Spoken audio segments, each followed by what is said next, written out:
Partner ரெமுனரேஷனுக்கு salary return file பண்ணலாமா அப்படிங்கிற கேள்விக்கு நம்ம பதில் பார்க்க போகிறோம் இந்த பதிவில்.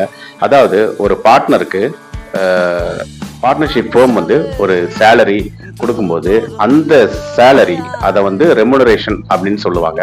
அந்த ரெமுனரேஷனுக்கு சேலரி ரிட்டர்ன் ஃபைல் பண்ணக்கூடாது. சேலரி ரிட்டர்ன் வந்து நாட் அப்ளிகபிள். ஃபார்ம் 1 வந்து அதுக்கு அப்ளிகபிளே கிடையாது.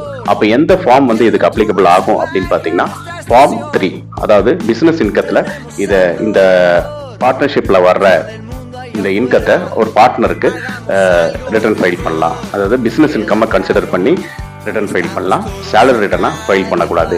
இதில் என்னெல்லாம் லிஸ்ட் வரும் அப்படின்னு பார்த்தீங்கன்னா, இவருக்கு சேலரி ப்ரொவைட் பண்ணுவாங்க, கமிஷன் கொடுப்பாங்க, இன்ட்ரெஸ்ட் கொடுப்பாங்க. இந்த மாதிரி சிச்சுவேஷனில் பிஸ்னஸ் இன்கம் தான் இதுக்கு சரியான ஒரு ரிட்டர்ன். இந்த காணொலி உங்களுக்கு பயனுள்ளதாக இருக்கும் நான் நம்புகிறேன். சப்ஸ்கிரைப் பண்ணாதவங்க சப்ஸ்கிரைப் பண்ணி வச்சுக்கோங்க. பிடிச்சிருந்தா லைக் பண்ணுங்கள், கமெண்ட் பண்ணுங்கள், ஷேர் பண்ணுங்கள் உங்கள் நண்பர்களுக்கு. தேங்க்யூ.